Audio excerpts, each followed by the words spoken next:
scorching showbiz controversies. This is Extra Ngayon. The star style. Regine Velasquez, sobrang napabilib raw sa galing ni Charisse nang kantahin nito ang lupang hinirang sa inauguration. At recently lang daw, nagkaroon pa sila ng chance para personal na magka-bonding. Sobrang galing niya. And I feel very proud of her. Nagpunta na siya sa bahay namin. Lamunin mo yung mga taga-Glee na...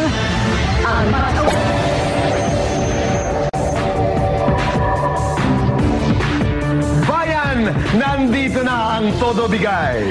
Nandito na ang Todo Balita. This is SNN Showbiz News Ngayon. Talagang walang araw na hindi tayo rumampa dito, Tito. Gusto ko yan. I always look forward to starting a show dahil sa lakad na yan.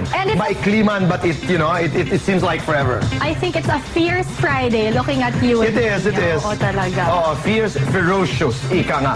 Umpisa na natin ang ating mga tatapang ng mga balita, Bianca. Yes, good news to jumpstart our Friday edition. Ang Pinoy singing superstar na si Charisse matapos na ma-announce that she's officially part of Glee. Sinishare ngayon sa atin na magsa-start na siyang mag-taping for the hit TV musical pagbalik niya sa States. Woohoo! Parang mapapakanta ako sa saya.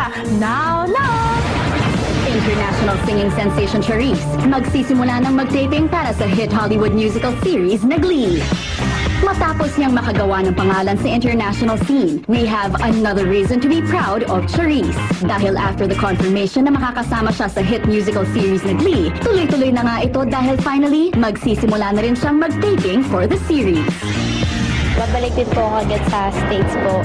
Then balik po ulit ako for Asian tour po, radio tour. Then babalik po ulit ako para po sa start na po ng shooting ng Glee. Medyo matagal po ako papakita sa Glee. Medyo mahaba po yung role ko doon.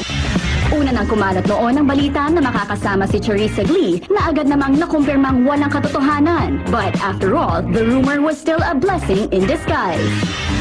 Ang story po talaga, nung unang lumabas po yun, it was true. Hindi po talaga totoo yun. As in, nakaabot ng Hollywood. So, sabi ko, bakit parang hindi natin totohanin? Nag-audition po ako. Pero never ako nag-expect na makasama ako. Nasa Europe po ako. Tapos, binuksan ko yung Twitter ko po. Like, mga 1,000 response ko. Tapos sabi ko, ay, may nangyayari. So, nung in-open ko po, meron po ulit nakalagay na parang, Charisse on Glee. Sabi ko, baka rumor na naman. So, nung pong in-open ko po, nakalagay po na galing po sa kanila. So, sabi ko, hindi pa rin po ako naniwala kasi wala po akong email from them.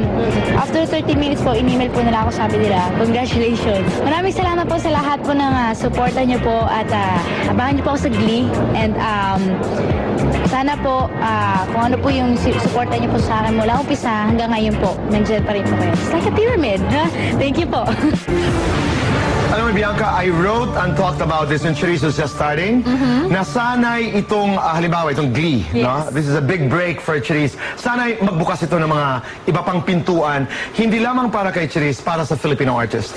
You're so proud of your inaanak. I am. Your inaanak? Not only my inaanak, but I'm so proud of my kumare, si Oprah and many others. Okay. On to